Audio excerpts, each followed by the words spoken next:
Welcome back, everybody.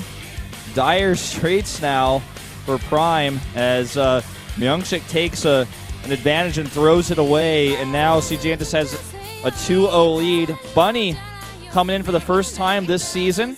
He's 6-4 in total, a pretty impressive record.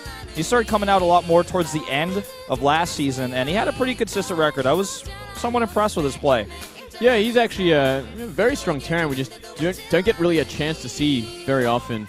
I got to watch him against Sue, actually, in the GSL qualifiers, and that was some insane games. They went to 3 games, and yeah, very, very evenly skilled. He's a fantastic Terran, but yeah, just hasn't seemed to found much of a place here in Pro League just yet. Well, YoDa is 4-0 versus Terran.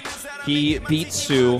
Some people would argue Sue beat himself in that series, but or in that best of 1. But I feel like YoDa is looking really strong right now. I think possibly the strongest player on Prime, although Creator has also had some great moments this season. So these two guys are kind of trying to hold the team together. I wouldn't say they're carrying the team, but they're trying to hold it together. Well, they're the ones that get the wins for the team, right? So yeah. I think it's pretty fair to say that they do carry the team a lot. YoDa, some even question why he's on this team and hasn't found anywhere, that more suiting to his ability, but he's doing well for himself even in individual leagues. Yep. But in recent times, he hasn't actually had the most success. Well, guys, let's jump into it right away. CJantis versus Prime. This could be the last map of the night.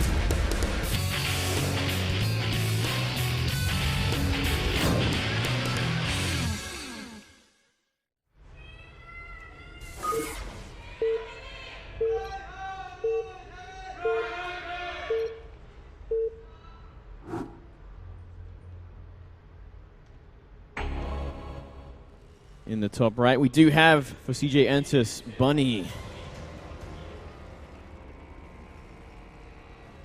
And up to the top left, in blue, for Prime, former Incredible Miracle player, it's YoDa. I think he did briefly play on a foreign team. Yeah, he was living in Germany for a while, I believe. Yeah. Playing in the WCS Europe, doing pretty well over there. Lost to Stats in his most recent Pro League match. And had pretty rough games against TY and Life in GSL. Has had a rough couple of weeks. But as we did see, it is 4-0 in TVT, so definitely his favorite matchup at this point. I think YoDa is really good at mech as well, and he likes to play that a lot in TVT. Not always, but quite often. This is not a good map for mech in other matchups, and I don't think we're going to see it necessarily on this map in this matchup either. At this map, we do see a lot of early move-outs and pressures, a lot of counterattacks. Gas first, very good on this map as well. Yeah, only gas first for YoDa, though, not for Bunny. It's going to be doing a more standard gas timing, it looks like. It does look like that. 1 racks, and yeah, it looks like it's going to be a bit of a delayed gas. Well, not really delayed, just standard sort of gas.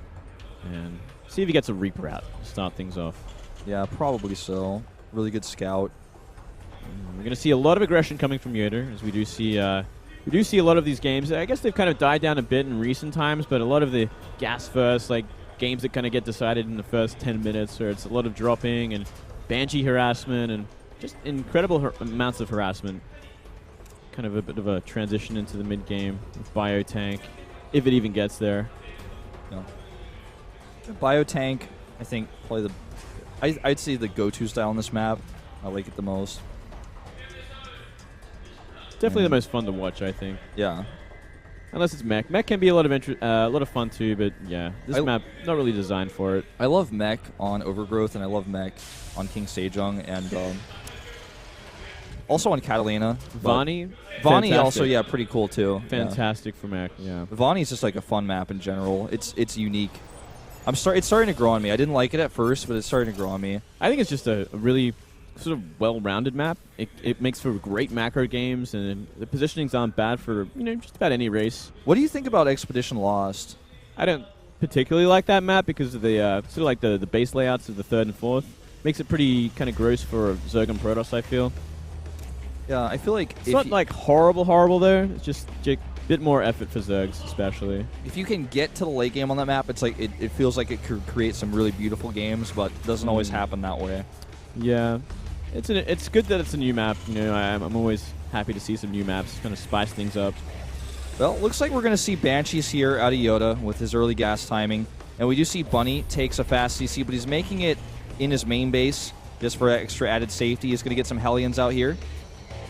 Make him poke around the map and possibly get some damage done. And I've seen a lot of players favor this style. Like Marine King often likes to play this style in TVT. I've seen Maru do it every now and then. Oh, a drop. Oh. So we're going to have to redo this. That was definitely a drop. There's no doubt about that. Looks like a 3-0 for CJ Entis. Congratulations. Whoa. I've never seen a drop that ever happened like that in a competitive game ever. I've only seen the countdown drops. I've never seen that happen before. Yeah, man, maybe he just hit F10N, you know. Who knows, dude? That could have actually... Nah, it wouldn't have happened, but that's... I think what probably happened is the game, like, literally, like, crashed and closed, probably.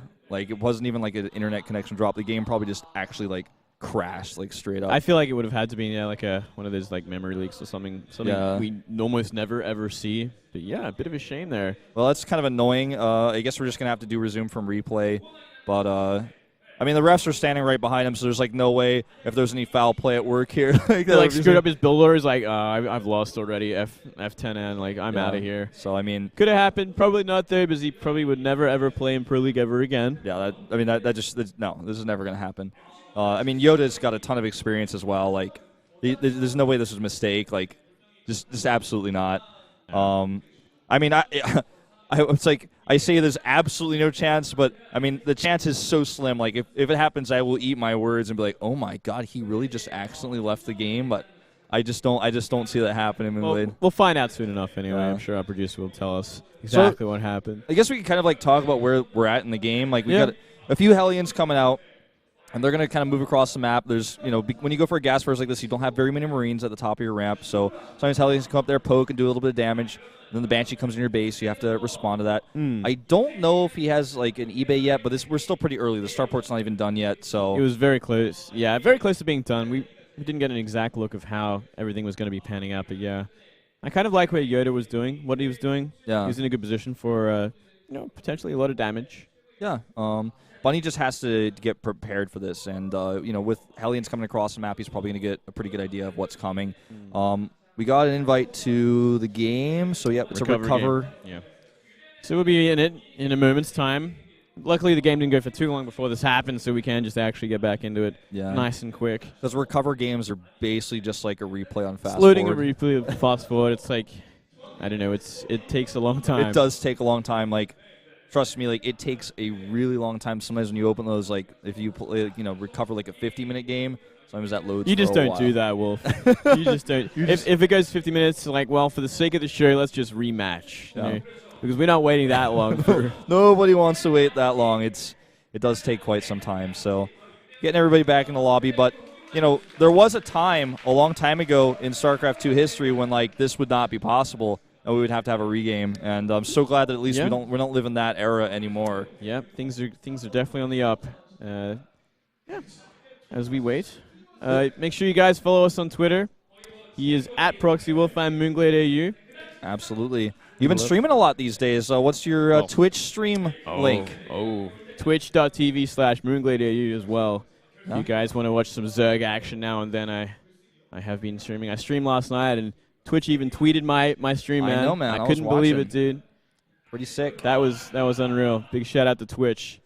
And we do have, by the way, the map is loading, so it's not taking too long to recover here.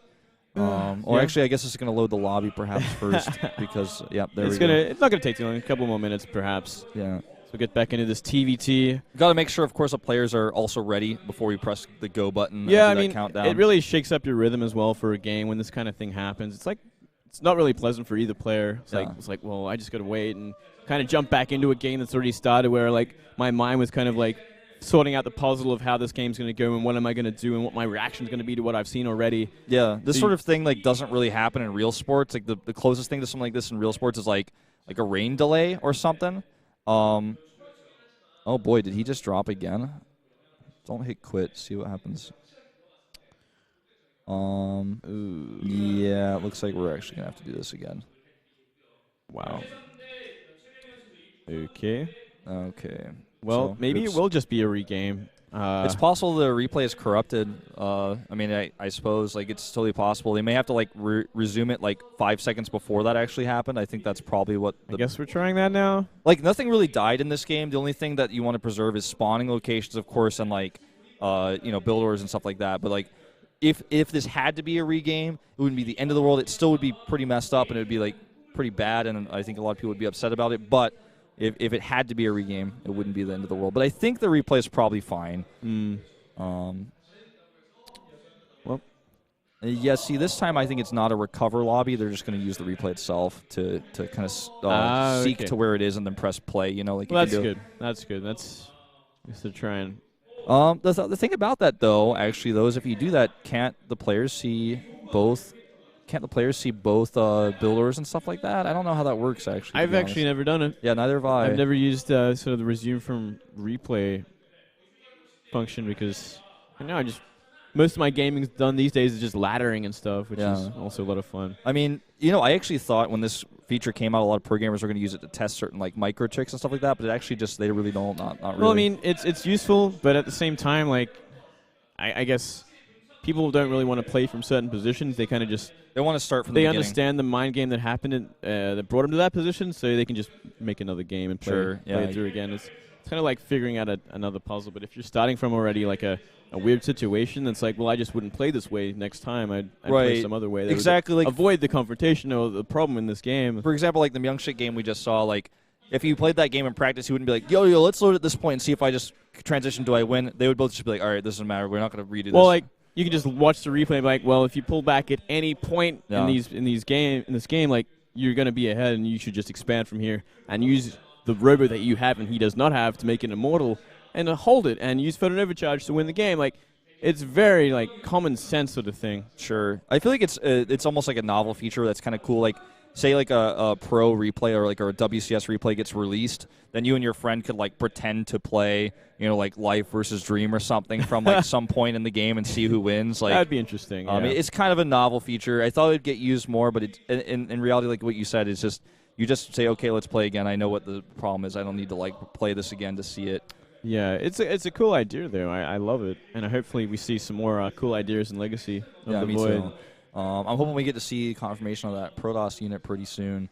Yeah. Because we heard a little bit about that, and there have been a lot of hashtag signs of the beta recently. I'm feeling like it's going to be like this week or next week, man. That's what I'm feeling. Oh, I can't wait, man. I'll definitely be streaming that when I get a chance. I will be too. It's going to be a lot of fun. So, hoping for more signs of the beta coming out there. All right, so let me read this. They're he says literally in the chat, we're gonna start it from 1 second before the drop. So that's how this is gonna happen. So I guess that okay. Kind of makes sense. Makes sense for like what we're here is just to make sure like that it doesn't just automatically have him leave again, because I don't know why the replay would like redo the crash, but I guess that's what happened. I guess so. Very interesting. I wonder if the crash occurred because of like some weird like mishmash of units or something that are all together, like bugged something specific, so that same exact thing occurred again and crashed the game a second time. Maybe that's why. Maybe. I mean, maybe just if it gets to the end, the player just leaves the game and then that's it. Yeah, I guess the game just ends. It's weird. It's weird. Maybe, I don't know. I don't know that much about this because this doesn't happen very often. It's like never has happened in Pro League before. That's for sure. Never. Not even once. So, okay, everybody's back in the lobby. Yeah, as we I guess Kespa, for these types of situations, make sure they follow every rule. It's like, well, Rule 10ACYX2, Part 4 says that, like, in this moment, you have to do this exact thing. Like, they're very, very serious about this. So, and no coaches can go in the booth, for example. Nobody's allowed to go in there and talk to the players because they could reveal strategies, and players are not allowed to leave. The booths are like soundproof sealed, so in order for them to be able to send people in and out of the booth, because commentators are talking about the builds, we're talking about the builds, they have to like make sure their headsets are on before anyone can leave or go back out, just because nobody's allowed into the builds. I remember a time when I was casting a DreamHack or something like this. One of the players ended up leaving the booth while I was talking about the strategy, and then like I think I was casting the Paul, and then everyone was like, well, I guess we have to redo now, because I didn't realize the player walked out of the booth, but he did. So, and he's an English speaker, so there you go. Like, game has to be replayed then. Yeah, you got to be careful with that. That's for sure, man. It's happened to me before, so. Yeah, well. They just got to be like really technical here. And we'll get into it sooner or later. Make sure you guys are tuning in this Saturday for the Star League Grand Finals. Yep. Dream versus Maru. Me and Wolf will be casting that one. Yeah, it's going to be a lot of fun. So be sure to tell us what you guys think about predictions and stuff like that. I feel like this finals is going to be a lot more hype than a lot of people expect. I mean, TVT finals have historically been really great. Actually, fantastic. Yeah, there have been a lot of really good TVT finals in Wings of Liberty, especially in the old GOM GSL days, Code S days.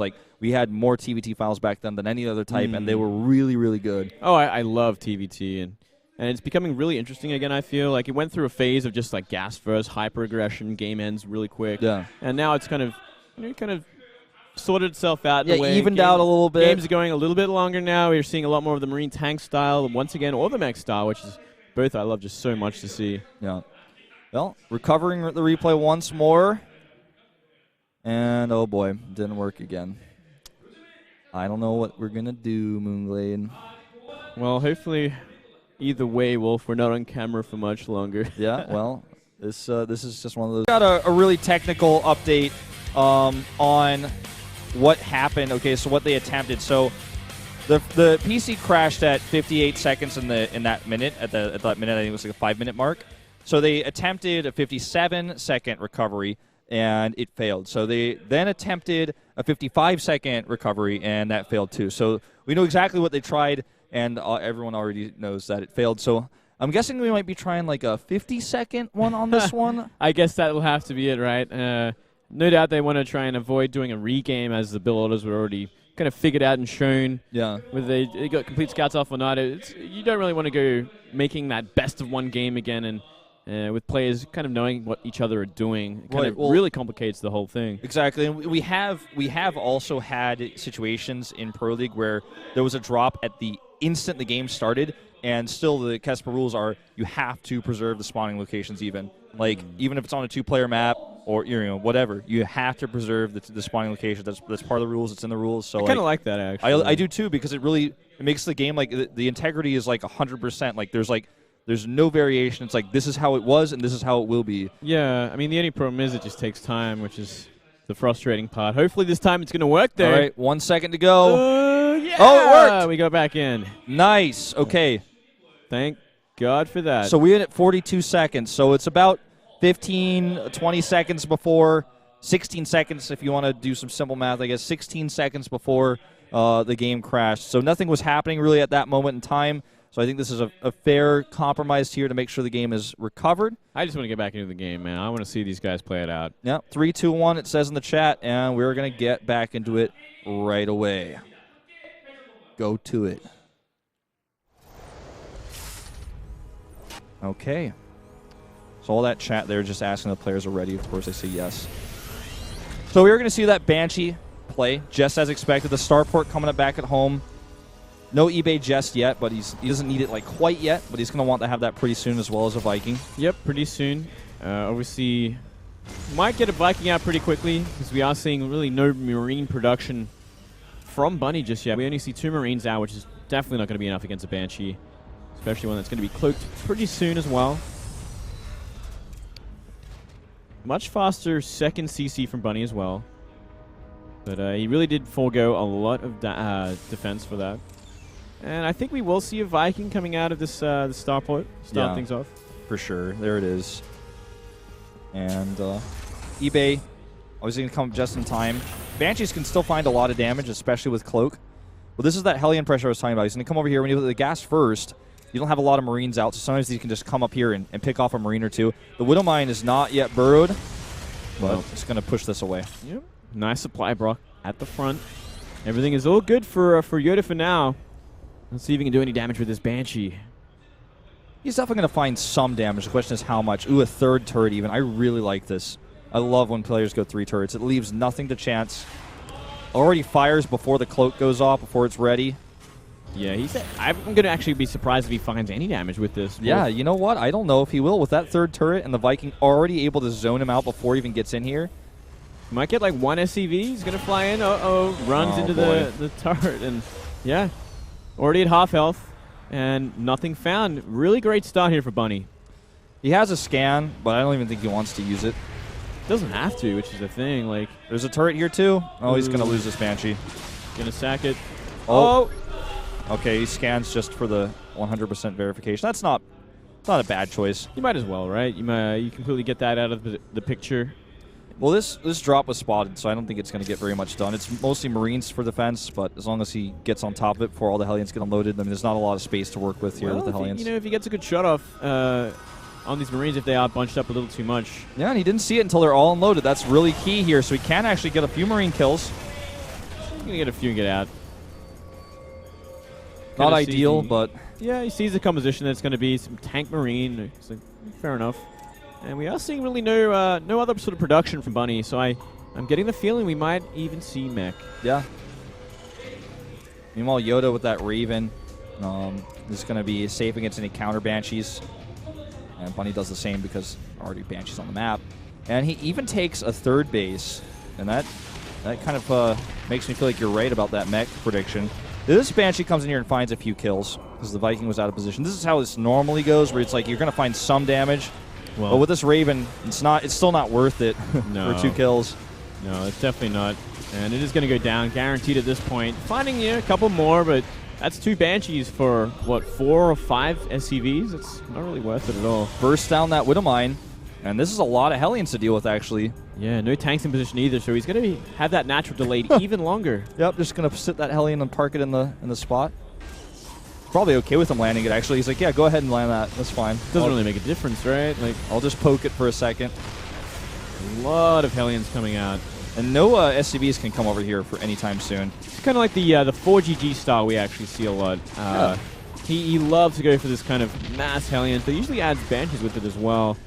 Yeah, actually, that's a really good analogy here for what we're seeing, or a comparison of styles, I should say. Well, this Banshee is just like grasping at straws, man. I mean, there's 2 Vikings and a Raven and turrets and Marines. He's getting completely deflected here. He has finally secured that natural with these tanks, but still. Well, Bunny has gotten a massive economic lead, and he does have that 3rd CC. He has a ton of Hellions, which he's going to get the Infernal Pre-Igniter for, as he does go towards that mech composition with the 2nd factory. And with a ton of Hellions on the map, he can actually just do a lot. I mean, there's several different things he can do here. If the army ever moves out, he can go for a counterattack. He can slow down move-outs. Yeah. And catch his Banshee. I can't even believe he made another Banshee. Like, what is this Banshee for? For defense, I guess, against Hellions, maybe? I don't even know. I think he's just really hoping he finds, like, a way in for some SCV kills or something. This composition is really strong here for YoDa. Yeah, it's not bad. I mean, there's Hellions no siege tanks. Aren't going to do much against this. Yeah, there's no siege tanks. And I love how he's kind of positioned his Marines behind the tanks like this. Exactly. That's so smart. Yeah. That's so smart. It's a lot of Vikings, though. Maybe these Vikings will really help out. He needs them to. The Raven does have enough energy for, like, a ton of auto turrets. Oh, here we go. He's going to start the engagement. Okay, auto turrets galore here, and the Hellions do come in here and engage. They go into Hellbat form. The Vikings do not land, though, and, well, that was a disaster. That was a complete disaster. First tank out now for Bunny, though. He's going to have it set up at the natural. Looks like we're going to see, after that engagement, YoDa's going to simply turn around and just be happy with what he did. I liked that choice. He got a lot of damage done. He killed a lot of units, and he just turns around because he didn't lose much himself. The only concern is that he doesn't have a 3rd CC still. And if he lets this one land, he's going to have a lot of trouble. Well, there you go. A big scan. You can pretty much see exactly the composition of Bunny. He knows, okay, he's starting to make tanks now. Got a couple of medivacs that he can expect drops from as well. Yeah, and you saw those load-ups as well. And do see a siege tank coming back into position. He likes keeping these in the main base to defend drops. I think it's really smart. He moved it out when he went for the attack, but just puts it right back where it was. Stim is almost done too. That's going to help a lot with his defense. So it's going to be mech versus bio, one of those old classic Terran versus Terran clashes that everybody loves to watch. Yeah, except the mech kind of has the economic advantage and has had it for quite a while, which is the scary thing. It's usually the other way around. Once you have that bio sort of style. You have mobility, you have the ability to run around and be aggressive, drop a lot, but if you lose too much time, then... You have the ability to expand a lot as well without taking much damage and really get like a nice economic lead that you're going to need against such a cost-efficient army like the mech army. It's kind of like the same sort of reaction we do see from Zerg in that case, where you're like, oh, he's going mech, I can expand a lot. Yeah. Well, he even denies an expansion with a Hellbat drop. And that's just the first part of it, because the Hellbats are now going to be scary and always possibly going to do damage. They're just around. Hellbats load up in medevacs over here. You know, just keeping them in there for now. You can always use them to drop on top of tanks like a bomb or drop on top of bio. I mean, honestly, keeping a medevac not even a bad idea if there's no attack, because it hides their numbers. I mean, there's a lot of inherent advantages of keeping those in there. But here comes this big push out. This is his moment. He has 1-1. He needs to do a lot of damage here. He needs to hit this base hard. That center tower is going to see this coming a mile away. So is this Hellion on the watchtower. And we're going to see these Hellbat bombs. They need to do a lot for him. He needs to get some good hits off on these Marines. Yeah, they do. That's 4 tanks, so it's going to be, you know, like 5 tanks versus 4. You can get a good position on the maybe the south end of this orbital and maybe find something, or he could just simply go for a big concave attack. All right, dropping those Hellbat bombs on top of this army. The Vikings here for Bunny are helping zone out the medevacs as well. And he's just going to drop more and more on top of these Marauders here. Hellbats are just on top of siege tanks at this point, and he just totally crushes his attack. Even tanks in tank mode come to help clean this up. He is going to need to get those Hellbats back on the Marines, and in fact he does. And this gets shut down hard. Complete domination. Really sort of messy engagement there from YoDa. I'm very surprised he simply just stimmed and went for it.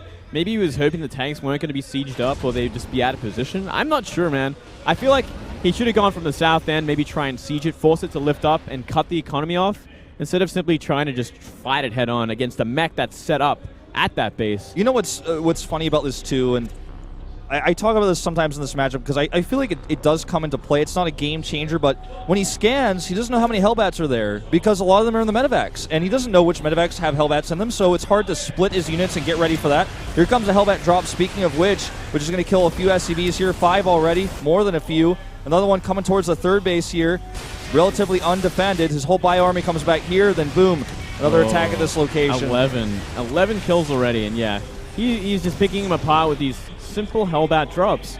And even in the engagements, those Hellbat drops just wiped out all the bio instantly. Now we are going to see Bunny move across the map with a 55 supply advantage. With a mech composition, with a ton of Vikings to zone out medevacs, and I mean, there's not going to be any medevacs in this fight. He might even land his Vikings eventually, depending on how this goes. When you have the air control, you can just keep your units in those medevacs because your opponent can't snipe them before they get dropped. Yeah, and you're always going to have sort of the tank advantage because you have all the scouting you'll ever need to siege up in the right places. And here we go. Here we go. Good splits here by YoDa, but this is just a numbers battle. I do not think that he can win. Actually takes a decent engagement here, but there's just too much on the other side of it. It's like he barely almost holds the first wave, but then the second wave comes in. Look at how many siege tanks are back there. Way too many tanks now. Still, all the medevacs are alive, dropping even more Hellbats onto the bio, and there is nothing left for YoDa. GG, and CJ Antis does take that 3-0 after all. 2 quick matches today. And CJ Antis is now out top. I mean, they're already at the top, but they're 3-0 with a +7 indicator. That is insane. That is ridiculous. They are on fire this round, and I'm loving it, man. They didn't even need Hero today. Don't even need him. And this is a lucky thing. I talked about this a little bit yesterday with Valdez, but when you're CJ, the top of the league, going against Prime, the bottom of the league, you're not that upset that some of your players might be traveling at this moment because you just feel like you don't even need them. And it gives a player like Bunny another chance to prove himself against one of Prime's aces, if not his. Prime is ace is actually YoDa. He gets to prove himself against that guy. And CJ is just on fire, man. They are looking like they just cannot be stopped. Yeah, well, I mean, I feel like they got a little bit lucky against Myungshik. That game was one to forget, unfortunately, from Myungshik. Hush, though, standing strong in that one, claiming the win despite being in some pretty sticky situations. But yeah, overall, pretty exciting day, despite them being 2 3-0s. They're pretty good matches. Yep, and with this loss, Prime will remain in last place, actually, below StarTale. Which was actually, I misspoke earlier saying they would have to get all kill for that to be the case, because if they just lost in general at all, they would have actually been just 1 point behind. So, regardless, Prime staying at the bottom down there with StarTale. It's like the 2 bottom teams got Shrek'd today, to put it in the most brutal terms. Yeah, that's right. StarTale starting to really hurt without life, man. Really need him back. They really do. And he's not getting him back there. KT has him forever now. It's just unfortunate, too, that the way